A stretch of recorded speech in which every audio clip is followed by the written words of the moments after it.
नमस्कार दोस्तों, पीसीएस पाठशाला में आप सभी का स्वागत है। देखिए दोस्तों, आज इतिहास के पन्ने का यह तीसरा भाग है। अगर इसके पहले का वीडियो नहीं देखे हैं आप लोग तो प्लेलिस्ट में जाइएगा। इतिहास के पन्ने के नाम से प्लेलिस्ट बनी हुई है। उसमें ऐतिहासिक जो भी घटनाएं हैं उसका जिक्र रहता है। ऐतिहासिक जो भी रहस्य हैं उसके बारे में चर्चा परिचर्चा होती है। तो आज आप लोग देख रहे हैं कि आज देश में लॉकडाउन की स्थिति बनी हुई है और दूरदर्शन पर रामायण और महाभारत चल रहे हैं। बहुत ही जल्द रामायण खत्म होने वाला है, उसके बाद श्री कृष्ण लीला का प्रारंभ होगा। तो मैं यह आप लोगों को बताना चाहूंगा, भगवान श्री कृष्ण के जो परम मित्र थे सुदामा जी, उनके बारे में एक विशेष जानकारी मैं आप लोग को देना चाहूंगा। देखिए दोस्तों, आप लोग देखे होंगे, जब रामायण देखे होंगे तो आप लोग को एक तथ्य आप लोग को अवगत होगा, जिसमें भगवान राम के पैर केवट धोता है। भगवान राम का पैर केवट धोता है और वह केवट जो होता है वह उन्हें मित्र के रूप में संबोधित करता है और बहुत ही लगन भाव से केवट भगवान राम का पैर धोता है। और वही द्वापर युग में श्री कृष्ण पैर धोते हैं। और किसका पैर धोते हैं? सुदामा जी का। और उसी श्रद्धा भाव से धोते हैं जिस श्रद्धा भाव से केवट ने राम जी का पैर धोया था। उसी श्रद्धा भाव से श्री कृष्ण जी अपने मित्र सुदामा के पैर पखारते हैं। तो देखिए दोस्तों, एक बात आप लोग को बताना चाहूंगा।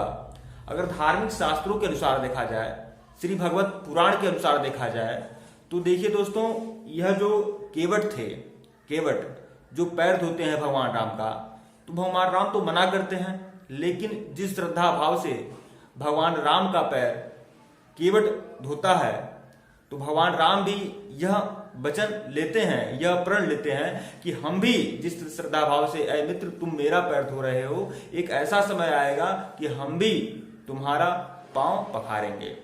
और यही होता है कि जब द्वापर युग होता है तो भगवान श्री कृष्ण अपने मित्र सुदामा का पांव पखारते हैं, पांव धोते हैं। और यह जो सुदामा होते हैं वही अगले जन्म में वही पिछले जन्म में जो थे वो केवट थे, और केवट का जो अगला जन्म होता है वो सुदामा के रूप में होता है। तो देखिए दोस्तों, बस यही एक जानकारी थी, क्योंकि यह जानकारी प्राप्त होनी चाहिए सभी लोग को। और आज माहौल भी रामायण और श्री कृष्ण लीला महाभारत का चल रहा है। देखिए, अगर सुदामा जी गरीब क्यों हुए, निर्धन क्यों हुए, तो उसके बारे में भी अवगत आपको करा दें।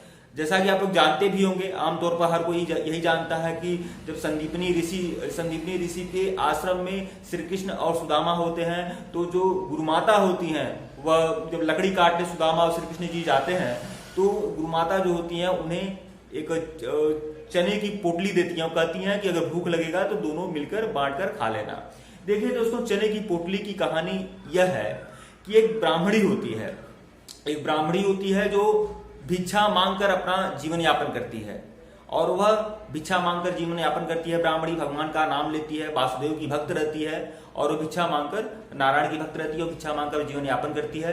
एक ऐसा समय आता है जब ब्राह्मणी 4 से 5 दिन तक भिक्षा मांगती है, लेकिन उसे कुछ भी भिक्षा में नहीं मिलता है और वह रोज रोज पानी पीकर सो जाती है। 6वें दिन ऐसा क्या होता है, 6वें दिन सायंकाल में कोई उसे चने की पोटली देता है, और यह 6वें दिन उसको चने की पोटली के रूप में खाद्य सामग्री मिलती है।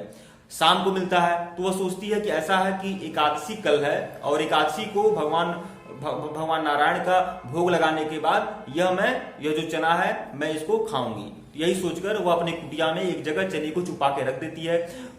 कुछ दिन बाद क्या होता है, मतलब उसी रात ऐसा घटना घटता है कि चोर उसकी कुटिया में आ जाते हैं और चने की पोटली को वह यह समझ लेते हैं यह कोई गहना है, यह कोई सोना चांदी है।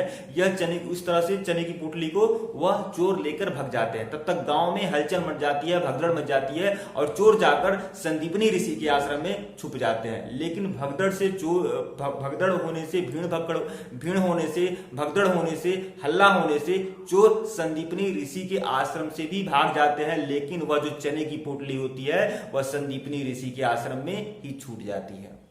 अब सुबह क्या होता है, सुबह जो संदीपनी ऋषि की पत्नी होती हैं, जो गुरुमाता होती हैं, वह जगती हैं और वह चने की पोटली पाती हैं। उसी समय श्री कृष्ण और सुदामा जी को लकड़ी काटने के लिए जंगल जाना होता है, और गुरुमाता जो होती हैं वह चने की पोटली श्री कृष्ण और सुदामा जी को देकर कहती हैं कि भूख लगेगा तो आपस में बांटकर खा लेना। और यह जो चने की पोटली देती हैं यह सुदामा जी के हाथ में देती हैं।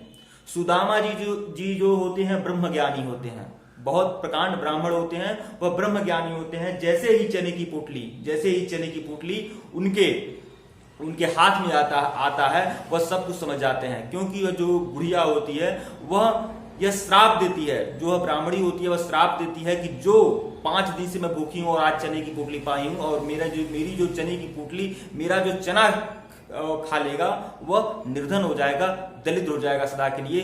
यही श्राप रहता है बुढ़िया का, जो गरीब ब्राह्मणी रहती है उसका यही श्राप रहता है। और जब सुदामा जी वह चने की पोटली पकड़ते हैं तो उनको सब कुछ ज्ञात हो जाता है।